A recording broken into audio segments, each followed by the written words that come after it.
പെരുങ്ങൂട്ടുകര വടക്കുമുറി തെക്കിനിയടത്ത് ശ്രീ ഭുവനേശ്വരി ദേവി ക്ഷേത്രത്തിൽ മെഡിറ്റേഷൻ പരിശീലന ക്ലാസ് ക്ഷേത്ര ഓഡിറ്റോറിയത്തിൽ സംഘടിപ്പിച്ചു. ക്ഷേത്രം ഭാരവാഹിയായ president T K Manoj meditation പരിശീലന ക്ലാസിന്റെ ഉദ്ഘാടനം നിർവഹിച്ചു.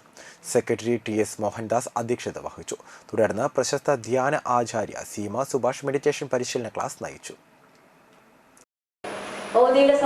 കോടിക്കണക്കിന് രൂപ അപ്പോൾ അതൊക്കെ അതായത് എന്നിട്ട് ഞങ്ങൾ എന്ത് ചെയ്യും, ഞങ്ങൾ ഈ നോൺ വെജിറ്റേറിയൻ ഫുഡ് ഇല്ലാതെ 365 ദിവസം ഞങ്ങൾക്ക് നോൺ വെജിറ്റേറിയൻ ഫുഡ് വേണം. അപ്പോൾ അതില്ലാത്തൊരു ജീവിതത്തെക്കുറിച്ച് ഞങ്ങൾക്ക് അറിയില്ല. പിന്നെ നല്ലോണം നോണ പറയും. പിന്നെ മറ്റുള്ളവർ ഞങ്ങളെക്കാളും നല്ലൊരു ഉന്നതമായിട്ടുള്ള സ്ഥിതിയിലൊക്കെ ആണെങ്കിൽ അസൂയം കൊണ്ട് എനിക്ക് കണ്ണെന്ന് കാണില്ലായിരുന്നില്ല. പിന്നെ മറ്റുള്ളവരുടെ കുറ്റം പറയാനുള്ളൊരു ത്വര എനിക്ക് കൂടുതലായിരുന്നു. അപ്പോൾ ഈ ഒരു പണം ഉണ്ടായാലും ഗുണം ഉണ്ടായിരുന്നില്ല, ഒട്ടും അശേഷം ഗുണം ഉണ്ടായിരുന്നു. രണ്ടും സമാനത്തിൽ വരില്ല എന്നുള്ളതൊക്കെ പിന്നീട് എനിക്ക് മനസ്സിലായത്. പണവും ഗുണവും ഒന്നിച്ചിട്ട് ഉണ്ടാവില്ല എന്നുള്ളത്. അപ്പോൾ ഈ പണം ഉണ്ട് എന്നുള്ളതിൻ്റെ അഹങ്കാരം അറിവില്ലായ്മയും കൂടി ഒന്നിച്ചായപ്പോൾ അഹങ്കാരമായി. ഞാൻ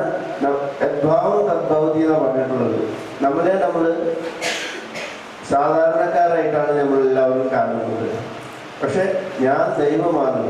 ശബരിമലയ്ക്ക് മാലിട്ട് കഴിഞ്ഞാൽ ഒരു 41 ദിവസം ഞാൻ സ്വാമിയാണ് എന്ന ഭാവത്തിൽ ജീവിക്കും. പോയി വന്നു കഴിഞ്ഞാൽ ആ മാലയോടുമ്പോൾ ഞാൻ ഒന്നിനും കൊല്ലാത്തവനായി മാറും. അത് തന്നെയാണ് എല്ലാവരും ചെയ്യുന്നത്. പക്ഷെ ഈ 41 ദിവസത്തെ ദീക്ഷയിൽ നമ്മൾ മനസ്സിലാക്കേണ്ടതും എന്താണ്, ഞാൻ ദൈവമാണ്. അതുപോലെ തന്നെ എൻ്റെ ചുറ്റുമുള്ളവർ എല്ലാവരും ദിവ്യാത്മാക്കളാണ്.